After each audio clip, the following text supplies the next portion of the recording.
ہماری گفتگو ہمارے دوسرے امام حسن مجتبیٰ علیہ الصلاۃ والسلام اللہم صلی علی محمد۔ یقیناً جب بات سرکار امام حسن مجتبیٰ کی آئی ہے اور بات میں نے افطاری کے تھوڑے سے اشارے سے کی ہے، تو امام حسن مجتبیٰ کا ایک تخصص اور امام کی ایک پہچان یہ بھی تھی کہ امام پورے مدینے میں کریم کے نام سے مشہور تھے۔ کریم، کرامت، کہ جن کا دسترخوان ہر وقت بچھا رہتا تھا، اور روایات یہ کہتی ہیں کہ جب بھی کوئی بھولا بھٹکا مسافر مدینے میں آ جاتا تھا اور وہ ابن السبیل بن جاتا تھا، شرعی نقطہ نگاہ سے ابن السبیل اس شخص کو کہتے ہیں جو بیچارہ راستے میں غریب ہو جائے، اس کے پاس کچھ نہ رہے۔ اگر کوئی شخص ابن السبیل کے عنوان سے مدینے میں آ جاتا تھا اور پھر وہ پریشان ہوتا تھا کہ شہر تو بھرا ہوا ہے لیکن میں کس کے پاس جاؤں، تو جب وہ شہر والوں سے پوچھتا تھا کہ کوئی ایسا شخص ہو کہ جو میری مدد کرے، مجھے کھانا کھلائے، مجھے لباس عطا کرے، مجھے اتنے پیسے دے کہ میں دوبارہ اپنے وطن پہنچ سکوں، تو تاریخ کہتی ہے کہ ہر شخص کی زبان سے ایک ہی نام نکلتا تھا کہ ان تمام حالات میں اگر کوئی کما حق کہو مدد کرنے والی ذات ہے تو وہ امام حسن مجتبیٰ کی ذات ہوا کرتی ہے۔ درود ہدیہ کیجئے محمد و آل محمد صلی علی محمد۔ امام کریم ابن کریم ہے، اور اس سلسلے میں ایک مشہور روایت ہے، اور میں یہ روایت اس لیے بھی پیش کر رہا ہوں کیونکہ آپ دونوں حالتوں سے دو چار ہیں۔ روزے سے ابھی آپ ماشاءاللہ روزے کی عبادت سے فارغ ہوئے ہیں، آپ نے 2 کھجوروں پہ افطار کیا ہے، اور انشاءاللہ کچھ ہی دیر میں آپ نظر و نیاز تناول فرمائیں گے، لیکن میں چاہتا ہوں کہ اسی پس منظر میں 1-2 باتیں تیزی سے عرض کر دوں۔ پہلی چیز کہ ایک مرتبہ ایک شخص جو ہے وہ اسی طریقے سے پہنچا دسترخوان امام حسن، اور جب پہنچا امام حسن کے دسترخوان پر تو وہ اس سے پہلے مسجد گیا تھا، نماز وغیرہ پڑھ کے پھر آیا دسترخوان پہ۔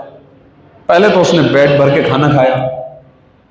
اچھا، یہ پیٹ بھر کے کھانا کھلانا، یہ غور فرمائیے گا، یہ اس کا اتنا ثواب ہے کہ آپ اور میں اندازہ نہیں لگا سکتے۔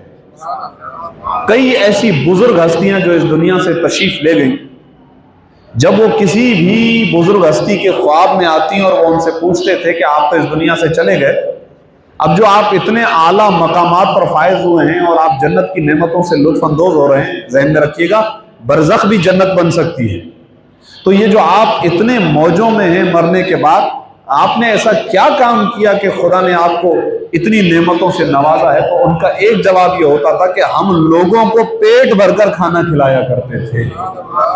یہ جو کھانا کھلانا ہے، لوگوں کو کھانا کھلانا، یہ ایک عجب ہی اس کی فضیلت ہے جو انشاءاللہ کسی مقام پہ آپ کی خدمت میں تفصیل سے عرض کروں گا۔ آج فقط اشارہ کہ وہ شخص امام حسن مجتبیٰ کے دسترخوان پر پہنچا، پیٹ بھر کر کھانا کھایا، اور اب کھانا کھانے کے بعد جب اٹھنے لگا تو اس نے امام سے یا وہاں جو شخص موجود تھے کھانا کھلانے والے، ان سے کہا کہ مجھے ذرا، ہماری زبان میں کہتے پارسل بھی چاہیے، تھوڑا سا مجھے کھانا پیک کر کے دے دیجئے۔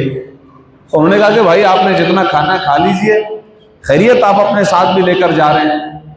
انہوں نے کہا کہ اصل میں ابھی مسجد سے ہو کر آ رہا ہوں، مسجد میں نے ایک شخص کو عبادت کرتے ہوئے دیکھا، اور وہ اس حالت میں عبادت کر رہا تھا کہ اس کے جسم پر لرزہ طاری تھا، اس کے ہاتھ اس کے کانپ رہے تھے، اور وہ عجب کیفیت میں تھا۔ اسے دیکھ کر محسوس ہوتا ہے کہ گویا اس نے کئی دن سے کھانا نہیں کھایا ہوگا، اتنی کمزوری اس کے جسم سے ظاہر ہو رہی تھی۔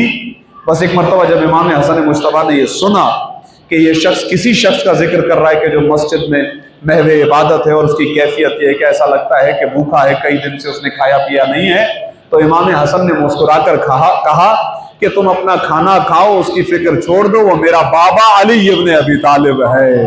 صلوات بھیجے محمد و آل محمد صلی علی محمد و آل محمد۔ ایسا کیوں ہے؟ بس اس کو سمجھیے تو میں پیغام دوں اور آپ کی زحمتوں کو تمام کروں آج کی حد تک۔ خدا آپ کو سلامت رکھے، آپ کی سماعتوں کو سلامت رکھے، خدا ہمیں حاصل کیے ہوئے علم پر عمل کرنے کی توفیق عطا فرمائے انشاءاللہ۔ देखिए अजीजों, जो इमाम वक्त होता है, दुरूद भेजे मोहम्मद व आले मोहम्मद, अल्लाहुम्मा सल्ली अला मोहम्मद व आले मोहम्मद। एक और दुरूद भेजे मोहम्मद व आले मोहम्मद, अल्लाहुम्मा सल्ली अला मोहम्मद। खुदा सलामत रखे। तो अर्ज कर रहा था आपकी खिदमत में कि आप सोच रहे होंगे कि एक तरफ दस्तरखान है और दूसरी तरफ अमीरुल मोमिनीन इस कैफियत में। देखें, इमाम हसन की विलादत तो करीब है, लेकिन उसी के साथ चंद दिन के बाद मौला अली की शहादत हुई। तो इसीलिए मैं चाहता हूं कि दोनों मुनासिबतों को एक साथ बयान करता हुआ बात को आगे बढ़ाऊं। देखिए, अमीरुल मोमिनीन, ये बहुत ज़रूरी है समझना आपके लिए कि कल जो मैंने अर्ज़ किया था आपकी खिदमत में कि दुनिया के बनाए हुए इमाम और हैं, अल्लाह के बनाए हुए इमाम और हैं। दुनिया के जो बनाए हुए इमाम होते हैं वो दुनियादार ही होते हैं, उनको अपनी फिक्र होती है, उनको अपनी रियाया की फिक्र नहीं होती है। वो बज़ाहिर अपने आप को शो तो ऐसा करते हैं कि उनको बड़ी फिक्र है, उनकी बातें तो बहुत बड़ी बड़ी होती है, लेकिन हकीकत में ऐसा कुछ नहीं होता है। जबकि जो अल्लाह का बनाया हुआ होता है वो अपनी जिंदगी को, मैं इसको समझाने के लिए अर्ज कर रहा हूं, पूरी तवज्जो का तालिब, क्योंकि जाहिर है कि मेरे पास इतना वक्त नहीं है कि मैं डिटेल में अर्ज करूं, तो इशारों से समझिए। जो अल्लाह का बनाया हुआ है, जो हुज्जते खुदा है, जो मनसूस मिन अल्लाह है, जिसको अल्लाह ने इमाम बनाया है, वो जिंदगी को इस तरीके से गुजारता है कि वो इस, यानी मैं अपने लफ्जों में कहूं कि इस लेवल पर आकर जिंदगी गुजारता है कि जो उस जमाने का सबसे गरीब मिस्कीन जिस तरह से जिंदगी बसर करता है उस तरह जिंदगी बसर करता है। गौर फरमाइए, क्यों? इसलिए कि फर्ज करें कि यह हाकिम पेट भर के सो गया और उसकी रियाया में कोई भूखा सो गया, तो कल कयामत के दिन यह हाकिम खुदा की बारगाह में जवाबदेह है कि तुम हाकिम थे, तुम्हारी जिम्मेदारी थी कि तुम जो है इस तरह से जिंदगी बसर करो कि तुम्हारा लेवल, जो जिंदगी गुजारने का स्टैंडर्ड है, वो इतना लो हो कि जो उस तुम्हारी रियाया के अंदर जो कम से कम निचले दर्जे का शख्स हो उसके साथ पैरेलल हो जाए, बराबर हो जाए। ऐसा ना हो कि तुम्हारे बदन पर बेहतरीन लिबास हो और कोई बेलिबास हो। ऐसा ना हो कि तुम्हारे यहां बेहतरीन दस्तरखान लगते हो और किसी के यहां शायद एक वक्त का खाना भी मयसर ना हो।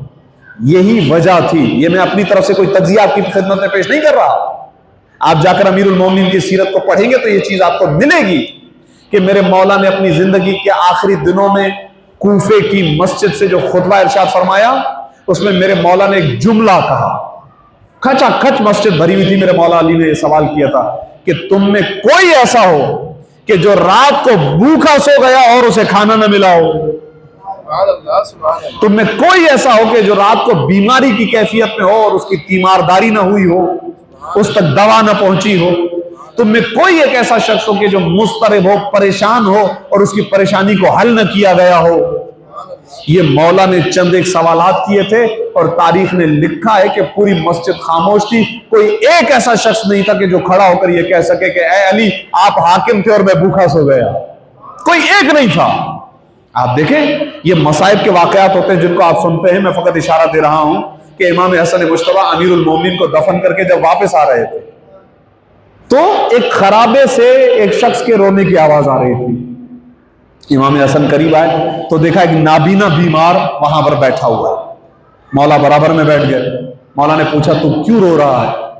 कहा कि एक शख्स था जो रात के वक्त में आता था, मेरी तीमारदारी करता था, मुझे खाना खिलाता था। वो 3 दिन हो गए मैं उसको देख नहीं पाया, नहीं मालूम कहां है। मैं उसकी फिराक, उसकी जुदाई में तड़प रहा हूं, रो रहा हूं। इमाम ने पूछा क्या तू उसका नाम जानता है? उसने कहा नाम तो नहीं जानता। ये बहुत अहम पैगाम है कि नेकी करें लेकिन पता न चले। इसलिए कि ये बहुत मुश्किल काम है कि जब तक हमारी तारीफ ना हो हमारी नेकी हमें मजा नहीं देती है। बहुत बड़े ज़र्फ के वो लोग होते हैं जो नेकी करते हैं लेकिन अपना नाम आगे आने नहीं देते। खुदा के लिए जो काम करते हैं वो फिर ये नहीं चाहते कि हमारा नाम लिया जाए, हमारी शोहरत हो, हमारा डंडोरा पीटा जाए कि हमने ये कर दिया, वो कर दिया, वो कर दिया। नहीं, इसकी जरूरत नहीं होती है। जो खुदा के लिए काम करता है वो खुदा के यहां दर्ज हो जाता है। تو جب امام حسن نے پوچھا کہ اے شخص کیا تجھے پتا ہے کہ وہ کون ہے جو تیری خبرگیری کرتا تھا، تجھے کھانا کھلاتا تھا، تیرا خیال کرتا تھا؟ نام تو نہیں جانتا، ہاں اتنا ضرور ہے کہ اس کے بات کرنے کا انداز اسی طرح سے ہے جس طرح تمہارے بات کرنے کا انداز ہے۔ صلوات بھیجے محمد و آل محمد۔